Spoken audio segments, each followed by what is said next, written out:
Some stuff I remember growing up and just being at home with my family, it would, like, every night would be something different, I guess. There were a few days where my sister had to wake us up and get us ready for school when my parents didn't wake up on time or sometimes weren't there. So I think I had the easy part of it, being the youngest one and not really understanding and comprehending everything that was going on. My parents have always been recovering addicts, and they've always struggled with addiction. From what I remember and what I was told, my dad actually was trying to get help when social services was contacted.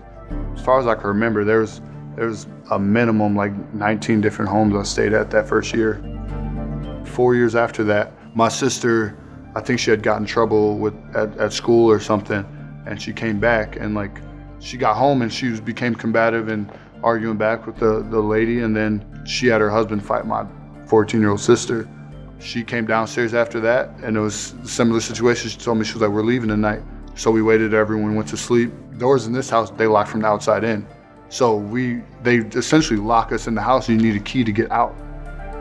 We waited till the middle of the night while my sister packed and got everything. I went upstairs, snuck, got the key. We unlocked the door as loud as it was, flew it open and started sprinting down the street as fast as we can. And I remember my sister saying, don't look back. We're not going back. Don't look back.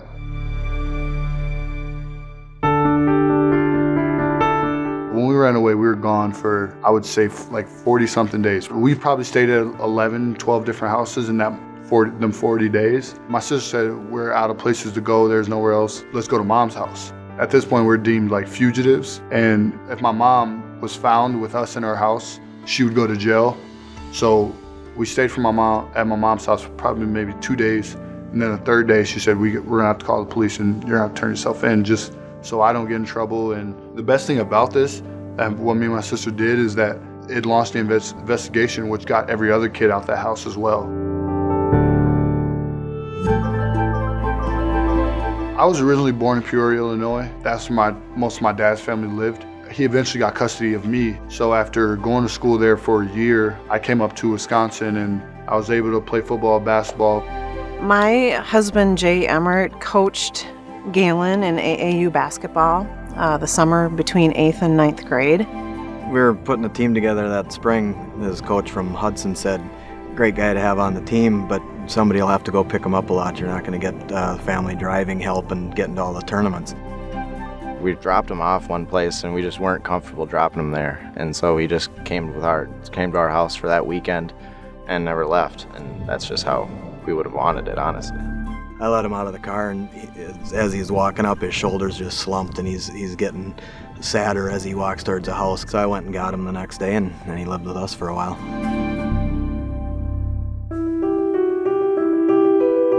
I was at work one day and I received a phone call at work from a friend that said there's an Elmore in the paper. I walk into the office, it's the AD, the principal, 2 counselors, and the football coach. He knew that something was going on with his dad because his dad had not come home the night before, but he wasn't sure to the extent of what was going on. They were like, have you talked to your dad lately? I was like, no. I was like, what's going on? And they were like, he's in jail right now. Jen and I just kind of said together, like, this is bigger than us. This is a kid that just needs to be rallied around. I didn't know how to react to that one. That was a punch to the gut. After I got back with my dad, I never thought I'd be taken away from him again. He went out in the hallway and really, I think, broke down, and I think it kind of hit him. I remember hearing the door open behind me, and my coach kind of chased me down. I just told him, he said, I think it's best you probably just come and live with us. So he calls and he says, he's coming home, right? And I said, yep, I do. He stepped up to the plate like very few people in my life have, and kind of opened up a new world to me.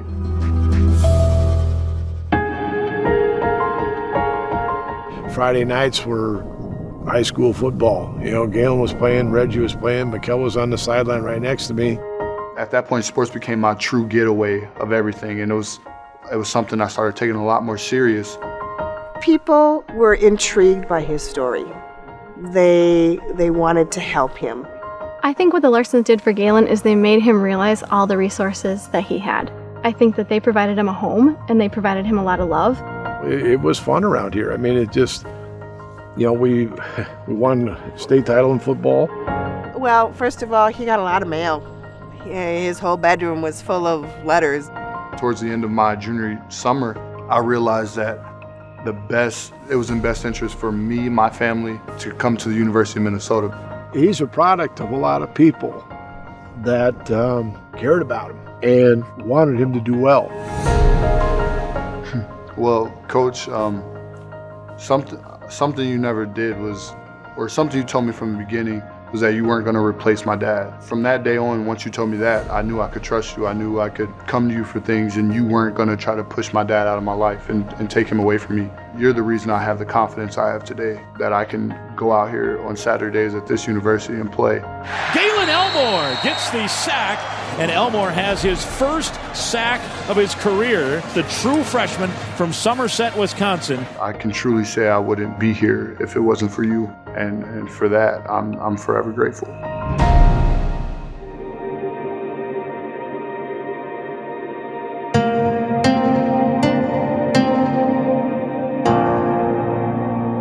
I wouldn't trade any of those years for anything. In the 29 years. I tell him I love him all the time. I don't know, I know that he has family that loves him very much, but I want him to hear it.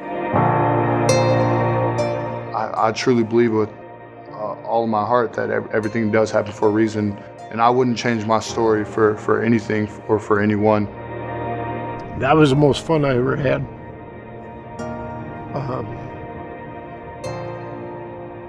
You couldn't have asked for anything better.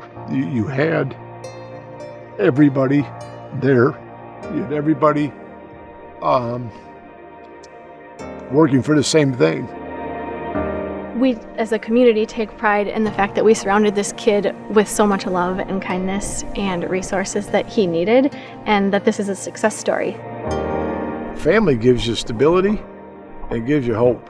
If you don't have those two things, you know, what do you have? People may think that we did a lot for him, but when I look back, he did a lot for my family.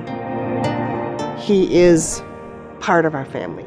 My 3 kids look at him as their sibling. We love him.